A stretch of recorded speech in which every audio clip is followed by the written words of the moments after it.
I'm Paul Comfort.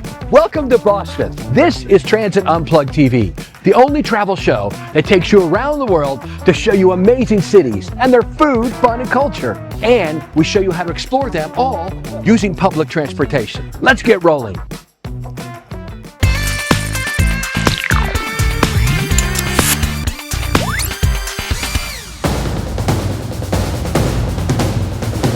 Right here along Boston's waterfront, in December of 1773, American patriots would stage one of the most famous protests in world history, the Boston Tea Party.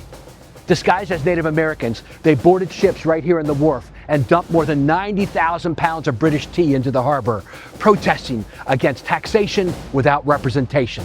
That's what lit the spark that would ignite the American Revolution.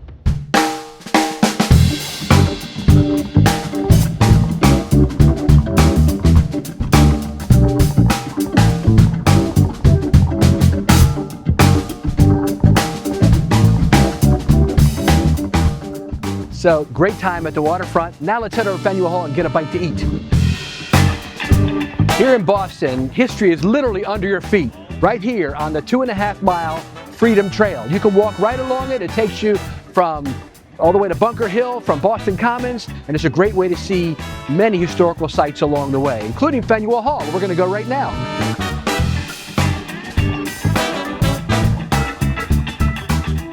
Faneuil Hall has been around for hundreds of years, and it's a great place, not only a market today, but it's also been a meeting hall where great patriotic leaders like Sam Adams gave fiery speeches which inspired the American Revolution. Part of the Faneuil Hall Marketplace complex includes the Quincy Market and the South Market, where they have lots of food stalls, great places to eat and shop, but I want to go find the oldest restaurant in America. It's right here in Boston. It's called the Union Oyster House. Let's go see if we can find it. And so we just keep walking down this Freedom Trail. Look where it leads us, right to the Union Oyster House, the longest continually operating restaurant in America. Dates back to 1826. The building's back to the 1700s. Some of the great patriots used to eat in here, and you know what they love? You know what it's famous for, right? Clam chowder. Let's see if we can get some.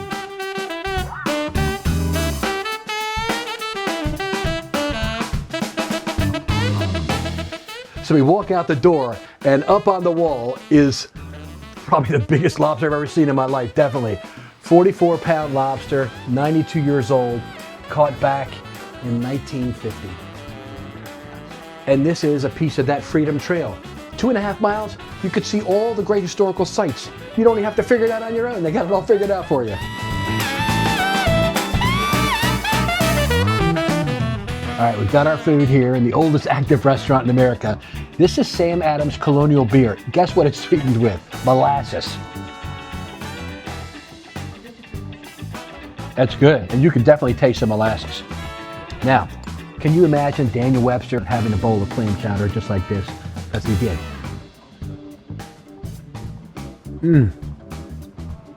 That is fantastic.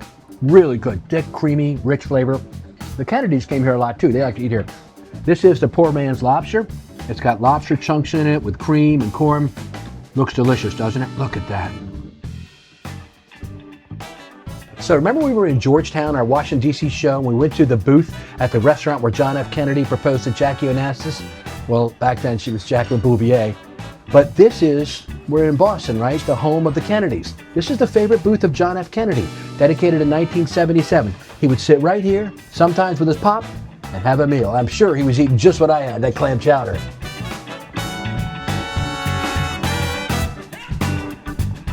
The transit system here is called the T for MBTA, Massachusetts Bay Transportation Authority. It's a state agency that runs the transit system here in Boston, kind of like in Maryland. When I was head of the MTA, we ran the system in Baltimore the same way. So they got the buses, they got the trains, they got the trolleys, they got it all.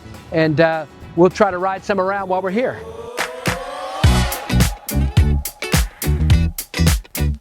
Boston is a city built from the water out.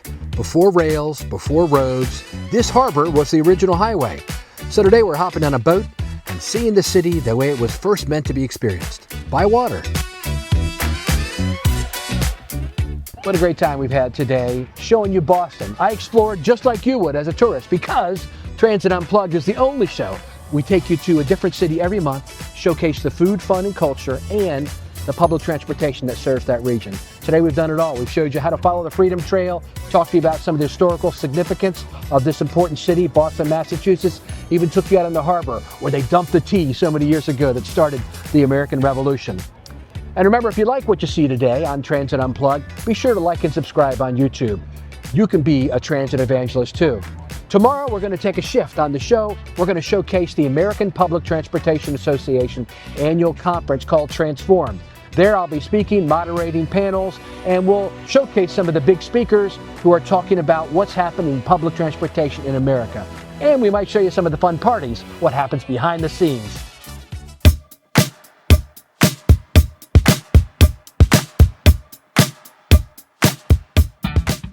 The American public transportation industry has 430,000 people that work in it.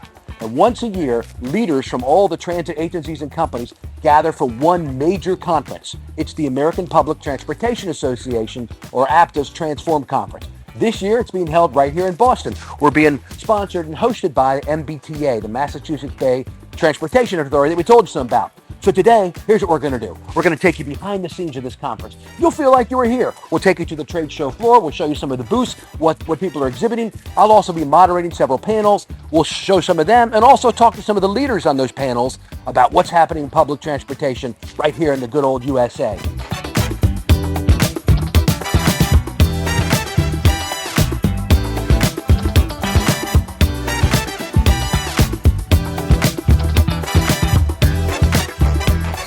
Comfort, the host of Transit Unplugged, and we're excited to be today at the APTA Transform Conference with a panel of 5 of America's leading transit CEOs. Let's give them all a round of applause.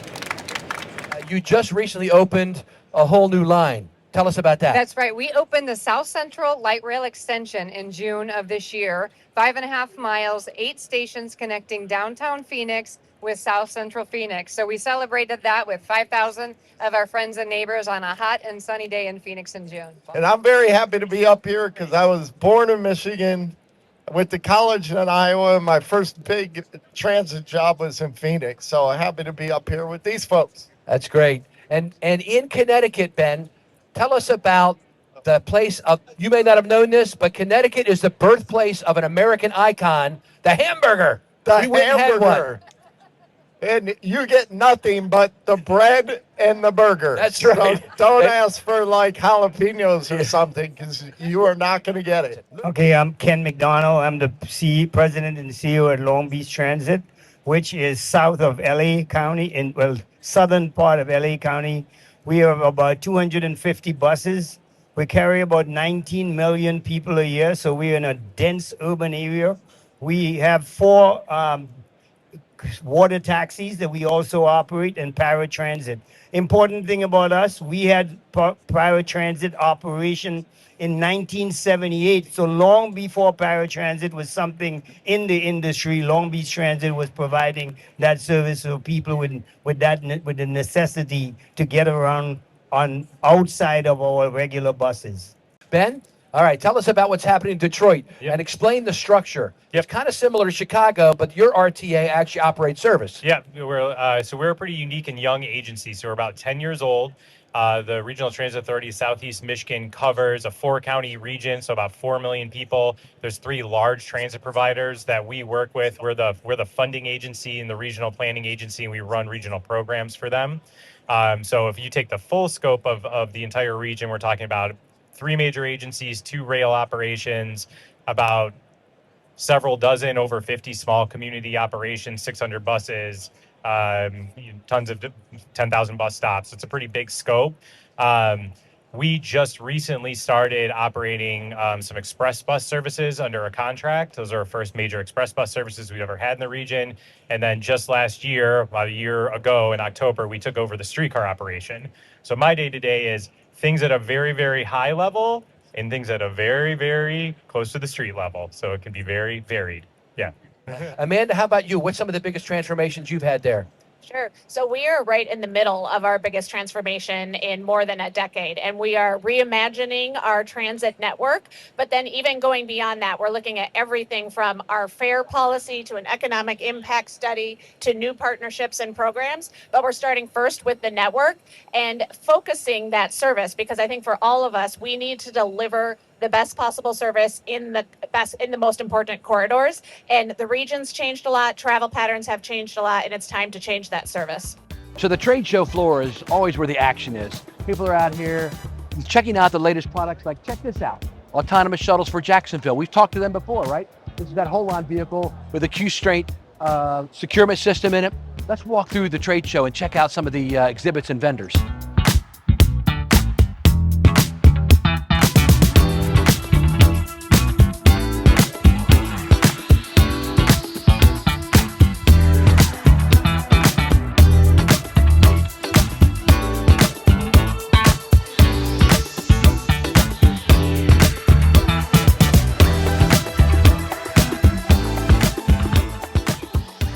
And now it's time for After Hours at APTA. I moderated 4 panels today. We spent a lot of time on the trade show floor. We went to the sessions. It was awesome. This is what happens at these big conferences. Every night, there's parties after. We've got 5 parties tonight. Let's go inside this one, which is sponsored by Vontas, Swiftly, and the Transit app, and see what's going on in there.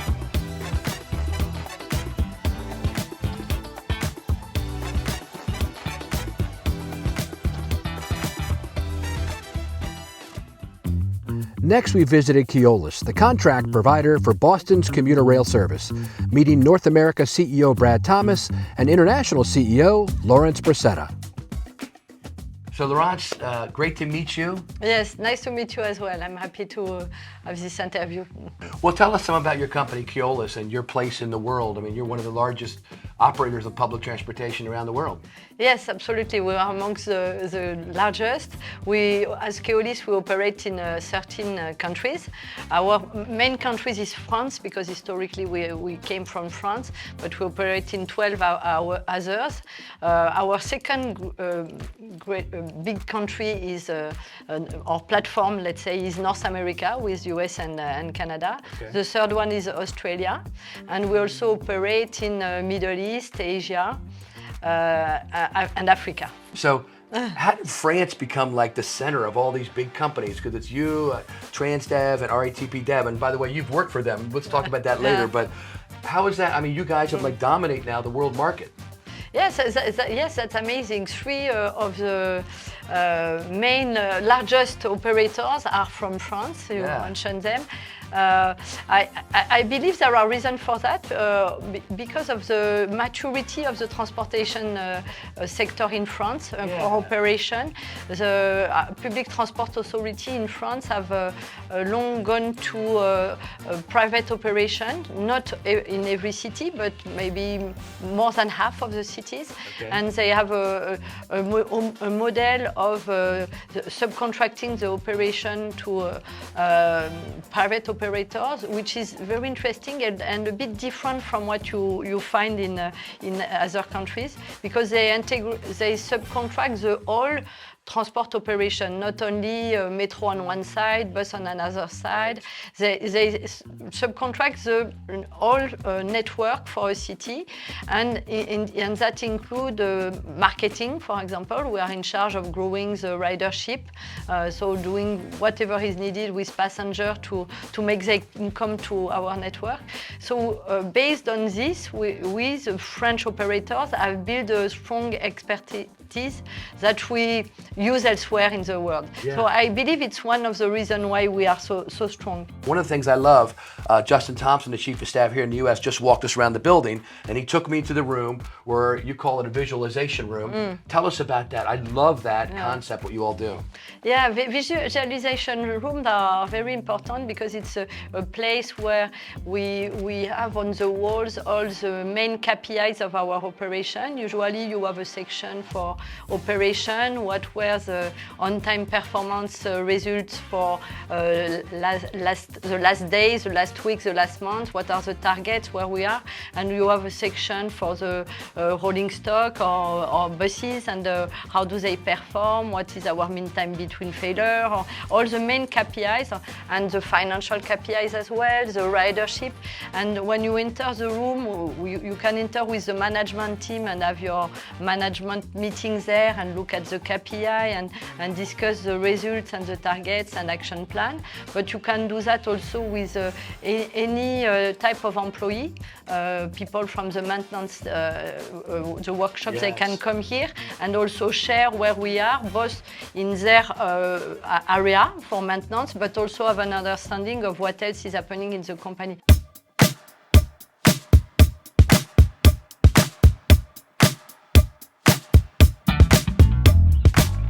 Boston is a city where parks, history, and movement come together.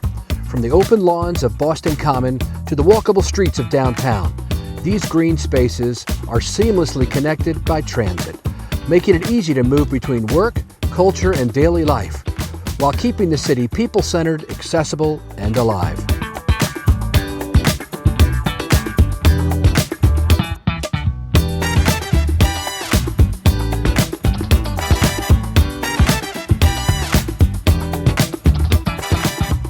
So we're in the Rose Kennedy Greenway Park. It's a 1.5 mile long linear parkway that goes right through the heart of downtown Boston. And you know how they got it here? The Big Dig, that's right. A lot of people complained about the Big Dig. It was a big construction project that went way over budget. Took them like 16 years to complete it. But it took this elevated road down, put it underground, and then all this land became available. And now it's a great linear parkway for, look, this is a Sunday afternoon, man. It is packed with people. Love exploring these. No visit to Boston would be complete without a stop at Fenway Park. Walking up to the stadium, you can feel the history before you ever step inside. Opened in 1912, Fenway is the oldest active ballpark in Major League Baseball and a living symbol of Boston's sports and cultural legacy. Once through the gates, every corner tells a story, and sitting in the stands watching the Boston Red Sox play, you realize this isn't just a game, it's tradition. Thanks for coming to Boston with us, where the harbor tells a story of where America began. From the water to the streets, we experience a city powered by the Massachusetts Bay Transportation Authority. Walk the historic Freedom Trail and stopped at Union Oyster House enjoying classic clam chowder at the oldest active restaurant in the country.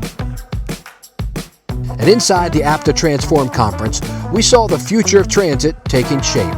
Boston, history, innovation, and movement, all in one city on Transit Unplugged TV.